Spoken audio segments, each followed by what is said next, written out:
Hello everyone, welcome to the second video of chapter 2 Nutrition in Animals. So as we have already seen what nutrition is, so we all know nutrition is the process by which food is taken inside the body and then converted into living matter. This is nutrition. We know that nutrition serves different functions in the body of an organism. First of all, it is needed for the growth of an organism, it is needed for the repair of the damaged cells, and it is also needed for the energy production so that all the life processes can take place, can go on smoothly in the body of an organism. Next, we are going to study nutrition in animals, and mostly nutrition in most of the animals takes place by holozoic mode of nutrition. So we need to know the meaning of holozoic nutrition. So in holozoic nutrition, organisms they feed on ready-made complex organic matter. This complex organic matter, as we know, have been prepared by the plant. So the organisms they feed on this food that plants have already prepared. Now, what are the different steps of Holozoic nutrition? So, we all know that it includes several steps. That is, it includes ingestion, digestion, absorption, assimilation, and egestion. Ingestion is the process of taking the food inside the body of an organism.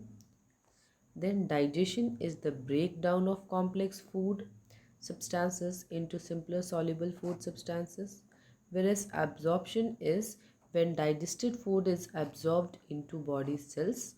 Assimilation is absorbed food is used to provide energy or form new protoplasm in the cell, whereas egestion is the removal of the undigested food from the body. So these are the different steps of holozoic nutrition. Students, first of all, let us understand the different steps of holozoic nutrition. So, first of all, ingestion. So, ingestion is the process of intake of food into the mouth. Next, we have digestion. Digestion is the process by which large food molecules are broken down into simple soluble diffusible molecules. Two types of digestion can be there. It can either be physical or chemical. Next step is absorption. So the digested food materials are taken into the body cells, and this step is known as absorption. Next we have assimilation, that is the absorbed food materials are converted into new protoplasm or it can be used to provide energy. After assimilation we have the last step, that is egestion. Egestion stands for the elimination of the undigested food materials in the form of feces. So this is egestion, and these are the different steps of holozoic nutrition: feeding or ingestion, digestion, absorption, assimilation, and egestion. Now let us understand a little bit more about some of the processes of holozoic nutrition. So let us see digestion first. So what happens in digestion? We all know that in holozoic mode of nutrition, organisms they feed on complex organic food. These complex organic food actually are very large molecules. Now, these large molecules cannot be utilized as such by our body cells. So, these need to be broken down into simple soluble components. And this process of breaking down of the complex molecules into simple soluble components is only known as digestion. Now, let us see what are these complex components and what are these broken into. So, the complex nutrients or the complex components that we take into our body are starch, proteins, and fats. Many digestive enzymes work in our body to break down these complex food materials. So, first of all, starch is broken down into glucose. Proteins will be broken down into amino acids, whereas fats will be broken down into fatty acids and glycerols. So this is how the different components, the complex components that we take into our body are broken down. So once again, starch will be broken down into glucose, Proteins will be broken down into simplest form, that is amino acids, whereas fats will break down into fatty acids and glycerols into our body, and only then these various components can be utilized by our body. Now let us know the names of the different enzymes which are helping in the breakdown of these components. So as you people can see, starch is broken down with the help of an enzyme amylase into maltose, whereas proteins are broken down with the help of enzymes protease. So the protein breaking enzymes are protease, whereas the starch breaking enzymes are amylase. So protease will break down proteins into amino acids, whereas lipids and fats are broken down by lipases, and the lipids and fats are broken down into fatty acids and glycerols, as we have seen in the previous slides also, that lipids and fats will be broken down into fatty acids and glycerols. So these are the various enzymes which are helping in the process of digestion. The enzymes are amylase, protease and lipase. Apart from these, many other enzymes are also there which will be aiding the digestion process. Now moving on, why the food must be digested? So food is digested in the intestine, and the food has to travel with the help of blood to various cells. So now the food has to diffuse into blood. So these are complex food materials. As such, these complex food materials cannot move to the blood, because these complex food cannot pass through the semi-permeable membrane. The complex food has to be broken down into simple forms first. Only then it can pass the membrane, and then it can travel to the blood, and blood will then transport it to the various cells of our body.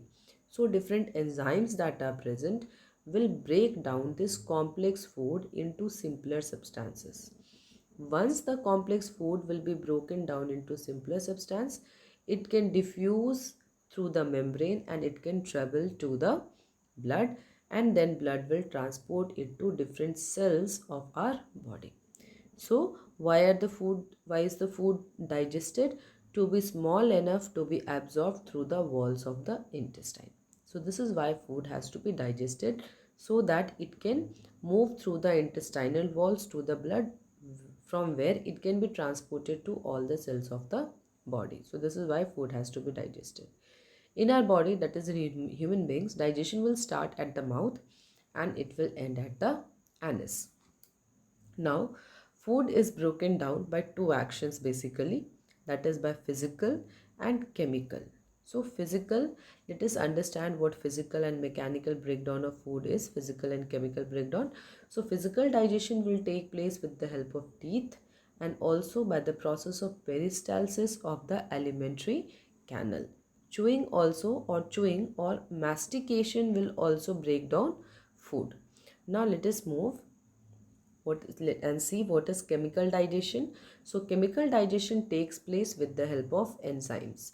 So digestive enzymes are the chemicals that break down large insoluble food molecules into smaller soluble molecules, so that the food can be carried through the membranes into the blood, from where blood will transport it to the various cells. So this is chemical digestion, which takes place with the help of various enzymes. Now, once again, what are the different stages of feeding and digestion in Holozoic nutrition? We have ingestion, we have digestion, absorption into the bloodstream, and then finally we have egestion. So these are the various steps in the process of Holozoic nutrition. Now, digested food is absorbed and then it is assimilated by the cells. What happens? The food that will be digested. So this is our digestive system, and this is our circulatory system, which consists of blood, then heart and blood vessels. So these are the different parts of our circulatory system which help in the circulation, transport of different substances throughout our body. So these are the various parts of the circulatory system. Now the food will be digested in the digestive system. but it has to reach the body cells. So what will happen once the food is completely digested? The circulatory system, the food will be passed on to the circulatory system, and then the circulatory system will transport it to the body cells. Then this food, the simple food materials will be used by the cell for various purpose. For example, the carbohydrate or the starch that is digested into glucose will be used for energy production. It will be used for energy production inside our cells. So this is one example of the assimilation of nutrients in our body cells. Now, throughout our gut, that is throughout our alimentary canal, mucus is produced. What is the role of this mucus? So mucus is used for the lubrication of the alimentary canal so that the food can easily pass through our gut or through the alimentary canal. It also protects the gut wall from the digestive enzyme. So this is one fact that we need to remember about our digestive system. Now we'll start with the human digestive system. So the human digestive system consists of the gut or alimentary canal, which is 9 meters in length and starts from mouth and ends at anus. Different glands are also related to this digestive system. So what is a gland? It is a cell or tissue or organ that secretes a chemical substance. Such a cell, a tissue or organ which will be secreting a chemical substance will be known as a gland. And many associated organs are also related to the digestive system, which will help in the process of digestive system. The digestive tract is also known as alimentary canal or alimentary tract, or it is also simply known as gut. So let us study about the alimentary canal. So the human alimentary canal is a tubular gut. It is a tubular system which is also known as alimentary canal. The food travels through our body along the alimentary canal, which is a continuous tube beginning at the mouth and ending at the anus. So it will begin here and it will end here. So you can see it is a tubular system. The part of the gut includes mouth, pharynx, esophagus, stomach, small intestine, large intestine and anus. You can see in the picture also, this is mouth, then we have pharynx, then we have esophagus, then we have stomach, small intestine, large intestine, rectum and anus. So these are the various parts of alimentary canal. Apart from these, some glands are also related to human digestive system. Some of the glands are salivary glands. We have liver, pancreas, so and gallbladder. See, these are the accessory digestive organs. So the alimentary canal and associated organs are mouth and salivary glands, pharynx, esophagus, stomach, small intestine which is divided into duodenum and ileum, and large intestine which is divided into colon, rectum and anus. Finally, we have associated organs which are liver, gallbladder and pancreas. So these are the different parts of human digestive system. Now here you can see the detailed picture of the human digestive system where we can see the various parts. So again, this is the mouth. Pharynx is located here. Salivary glands is also located in the mouth or the buccal cavity. Proceeding the mouth or the buccal cavity, we have a tube that is known as esophagus. Then esophagus will lead to stomach. Stomach will lead to the small intestine, and small intestine will lead to the large intestine, which will finally lead to the anus. Apart from this, the associated glands are in the buccal cavity itself. We have salivary glands, then liver, pancreas and gallbladder. Moving on, now we'll start with the different parts. So here we can see the different parts. For first of all, we have mouth or the buccal cavity, then we have esophagus or the food pipe, then we have stomach, small intestine, large intestine, and finally the last part of the digestive system or alimentary canal, that is the anus.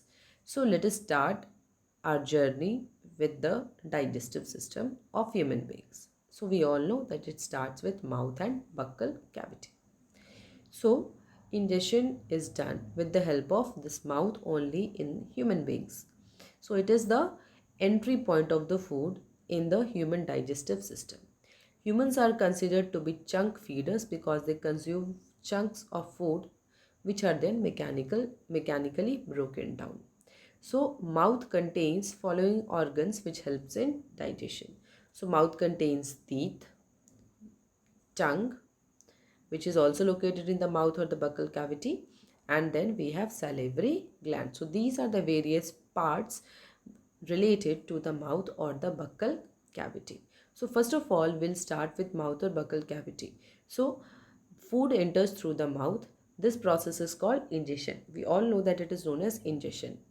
Teeth cuts food into small pieces. This increases surface area to volume ratio so that the enzymes can act upon the food.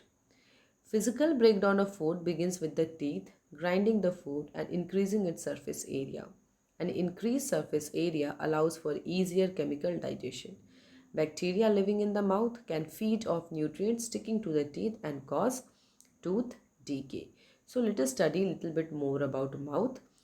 So mouth, which contains teeth, helps in the mechanical digestion of the food.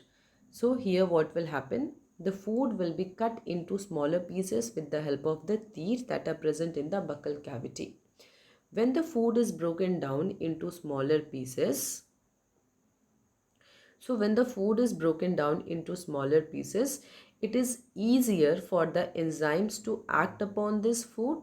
Enzymes can mix well with this food and help in the process of digestion. So teeth are of various types: canines, premolars, molars and incisors. These are the different types of teeth that are found in humans' buccal cavity. So here also you can see these are canines, then these are molars, here we have incisors, and these are the premolars. You can see that different types of teeth have different shapes. Why? Because they are related to different functions inside our mouth. They cut the food in different ways. You can see canines are sharp, whereas incisors are flat shaped. So the shape is of course related to the function. So these are the different teeth: incisors, canine, premolars and molars. So students, this is all for this video. We will study about teeth and the different function of teeth and the other parts of human digestive system in the next video. Thank you so much.